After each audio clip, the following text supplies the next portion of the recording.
लोगों का चांद पर बसने का सपना जल्द सच हो सकता है। चांद पर इंसानों की बस्ती बसाने को लेकर रिसर्च कर रहे वैज्ञानिकों को बड़ी कामयाबी मिली है। चांद की मिट्टी में पौधे उगाए गए हैं। अब इससे ये स्पष्ट है कि चांद पर खेती की जा सकती है। वैज्ञानिकों के लिए ये काम काफी कठिन था, लेकिन उनको इसमें कामयाबी मिली है। चांद पर खेती करना कठिन कार्य है, क्योंकि वहाँ की पथरीली मिट्टी है। अगर अंतरिक्ष यात्री लंबे समय तक चंद्रमा पर रहते हैं तो उन्हें ताज़ा खाना नहीं मिल पाएगा। चांद पर पृथ्वी की मिट्टी को लेकर नहीं जाया जा सकता है, क्योंकि खर्च बहुत अधिक आएगा। इसकी वजह से वैज्ञानिकों ने टेस्ट किया है कि चंद्रमा की मिट्टी में फसल उगाई जा सकती है। अमेरिकी अंतरिक्ष एजेंसी नासा अपोलो मिशन के दौरान धरती पर चांद से कुल 382 किलोग्राम पत्थर लाए गए थे। लेकिन सवाल ये है कि जहाँ तक हमें पता है कि चांद पर लोगों ने रहने का सपना देख लिया, अपने लिए कपड़े भी पूरे कर लिए, यानी एस्ट्रोनॉट के कपड़े, और कमी थी तो बस खाने की, यानी कपड़ा मकान तो पूरा हो चुका था, अब बारी थी रोटी की, वो भी नासा ने पूरी कर दी है। और इस तरह आज की हमारी इस वीडियो में जानेंगे कि किस तरह से नासा ने रोटी, कपड़ा और मकान का ये मुकाम पूरा किया है। दोस्तों, आज से करीब 50 साल पहले इंसान ने चांद पर कदम रखा, लेकिन हमारी जात कभी वहाँ टिक नहीं पाई। कहीं भी टिकने के लिए 3 चीजें चाहिए होती है, रोटी, कपड़ा और मकान। कपड़ा मान लो एस्ट्रोनॉट का सूट है, मकान यानी मून बेस भी बना लिया जाएगा। लेकिन सवाल ये है कि रोटी कहाँ से लाएंगे? इस सवाल का जवाब मीलों लंबा है, लेकिन साल 2022 के मई महीने में एक छोटा सा कदम उस तरफ बढ़ा दिया गया है। 13 मई 2022 को पहली बार चांद की मिट्टी पर पौधे उगाने की पुष्टि हुई। चांद पर रोटी की कहानी जो 50 साल पहले शुरू हुई थी, वो यहाँ तक कैसे पहुँची, आगे कहाँ तक पहुँचेगी, इस घटना के मायने क्या हैं? अंतरिक्ष की ज्यादातर कहानियों की तरह ये कहानी भी शुरू होती है स्पेस रेस से। दूसरे विश्व युद्ध से फुरस्त होने के बाद अमेरिका और रूस के बीच शीत युद्ध शुरू हो गया। दोनों देश हर चीज में कंपटीशन करने लग गए। जब धरती से बोर हो गए तो अंतरिक्ष में रेस लगाने लगे। माहौल ऐसा खिंच गया कि देखा जाने लगा कि पहले कौन क्या करता है। रूस ने पहला अंतरिक्ष यात्री स्पेस में भेजा। अमेरिका को ये बात चिपरी लग गई। अमेरिका ने इंसान को चांद पर भेजने का टारगेट रखा और 1969 में अमेरिका ने ये करके दिखाया। 3 साल 1969 से 1972 में अमेरिका ने कुल 12 लोगों को चांद पर भेजा। रूस अपना एक भी आदमी चांद पर नहीं भेज पाया। 3 साल में अमेरिकी एस्ट्रोनॉट बोरा भर भर के सामान बटोर लाए। चांद से कुल 382 किलोग्राम चट्टाने, कंकड़, रेत, धूल और कोर सैंपल्स पृथ्वी पर लाए गए। चांद पर खुदाई करके लाए गए इस लूनर रिगोलिथ कहते हैं। लैटिन में लूना का मतलब होता है चांद। रिगोलिथ माने किसी ग्रह या उपग्रह की बाहरी सतह। लूनर रिगोलिथ का मतलब हुआ चांद से ऊपर से खोदकर लाई गई सामग्री। इसे भाषा की सहूलियत के लिए हम चांद की मिट्टी कहेंगे। नासा ने दी 12 ग्राम मिट्टी। चांद पर मनुष्य भेजने वाले इस प्रोग्राम को नासा ने अपोलो प्रोग्राम का नाम दिया।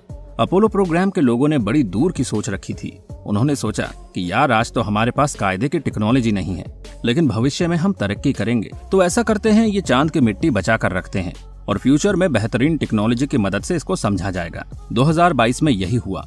यूनिवर्सिटी ऑफ फ्लोरिडा के कुछ वैज्ञानिक नासा के पास गए।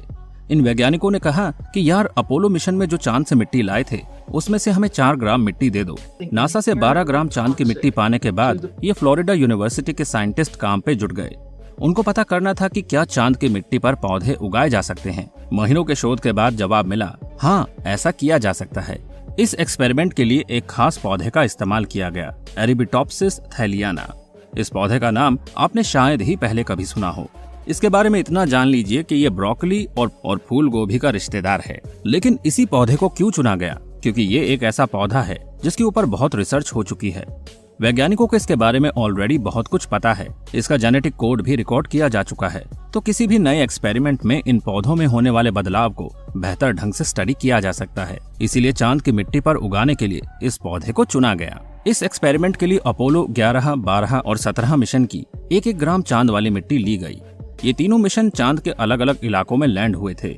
इन तीनों इलाकों की मिट्टी डिफरेंट है। 1-1 ग्राम मिट्टी को 3 छोटे ट्यूब्स में पानी और बीज के साथ मिलाया गया और पोषण के लिए इनमें रोजाना एक न्यूट्रिएंट सॉल्यूशन डाला गया। इन तीनों के अलावा अन्य चीजों में भी उस समय ये बीज लगाए गए, जैसा कि ज्वालामुखी की राख और पृथ्वी के कुछ दुर्गम इलाकों से लिए गए सैंपल्स। इन्हें तुलनात्मक अध्ययन के लिए रखा गया, ये देखने के लिए कि पृथ्वी के कठोर इलाकों की तुलना में चांद की मिट्टी कैसे परफॉर्म करती है। कुल मिलाकर वैज्ञानिकों के पास कुल 6 सैंपल हो गए, जिनमें से 3 चांद की मिट्टी के थे और 3 पृथ्वी के।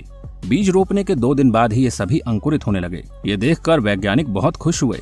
उन्हें उम्मीद नहीं थी कि चांद की मिट्टी वाले पौधे उगेंगे। इससे ये पुष्टि हुई कि पौधों के अंकुरित होने में चांद की मिट्टी कोई दिक्कत पैदा नहीं करती। 6वें दिन तक करीब हर पौधा एक जैसा दिख रहा था, लेकिन 6वें दिन के बाद पौधों ने अलग अलग रास्ते पकड़ लिए। चांद की मिट्टी वाले पौधे जूझने लगे, उनकी ग्रोथ धीमी हो गई, उनकी कुछ पत्तियों में लाल निशान पड़ने लगे और कुछ पत्तियां पूरी तरह विकसित नहीं हो पाई। खैर, आधे और धीमे ही सही, लेकिन चांद की मिट्टी पर भी पौधे बढ़ रहे थे। खास बात ये थी कि चांद की मिट्टी के ही अलग अलग सैंपल्स अलग अलग प्रतिक्रिया दिखा रहे थे। अपोलो 11 का सैंपल बाकी 2 के मुकाबले कमजोर पड़ने लगा। ऐसा शायद इसलिए हुआ क्योंकि चांद के अलग अलग इलाकों में सूर्य से आने वाले रेडिएशन की मात्रा अलग होती है। इससे वहाँ की मिट्टी में फर्क पड़ता है। कुछ और दिन के बाद कोई भी नंगी आंखों से देखकर बता सकता था कि चांद वाले 3 पौधे बाकी 3 से अलग दिखाई दे रहे हैं। 20 दिन के बाद इन पौधों की जेनेटिक स्टडी की जाने लगी। जीन्स हर जीव की बुनियाद तय करते हैं। वैज्ञानिक ये देखना चाहते थे कि पौधों में किस तरह के जेनेटिक बदलाव आ रहे हैं। जेनेटिक स्टडी से पता चला कि चांद की मिट्टी में लगे पौधे तनाव महसूस कर रहे हैं। इस तरह का तनाव तब देखा जाता है जब मिट्टी में बहुत ज्यादा सॉल्ट और हैवी मेटल्स होते हैं। आपको शुरू में अपोलो मिशंस के बारे में बताया था। उन अपोलो मिशंस के बारे में एक और फैक्ट ये भी है कि आखिरी अपोलो मिशन 1972 में गया है। उसके बाद नासा ने लोगों को चांद पर भेजना बंद कर दिया। अमेरिका के अलावा कोई और देश कभी चांद पर किसी इंसान को नहीं पहुंचा पाया। मतलब 50 साल से चांद पर कोई होमोसेपियन नहीं गया है, लेकिन अमेरिका दोबारा चांद पर जाने की तैयारी कर रहा है। नासा के इस प्रोग्राम का नाम है आर्टेमिस प्रोग्राम। चांद पर पहला मिशन साल 2025 में भेजने का प्लान है। पिछली बार अपोलो की तरह इस बार नासा चांद पर टहलने नहीं जा रहा। इस बार प्लान लंबा रुकने का है। We are going to the moon to stay. इस तरह के ट्वीट आ रहे हैं नासा की तरफ से। ऐसे में ये रिसर्च चांद पर भोजन और ऑक्सीजन की बुनियाद बन सकती है। सिर्फ चांद पर ही नहीं, बल्कि मंगल और बाहरी अंतरिक्ष में डेरा जमाने के लिए भी ये रिसर्च मददगार साबित होगी। इस रिसर्च का एक बोनस पॉइंट है, इस तरह के प्रयोग से खेती किसानी में इनोवेशन आस लगी रहती है।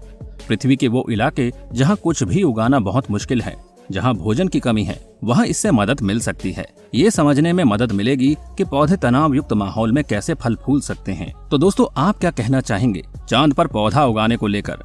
अपनी राय हमारे साथ जरूर शेयर कीजिएगा। तो मिलते हैं आपसे अगली वीडियो में। तब तक अपना ध्यान रखिए। Bye bye.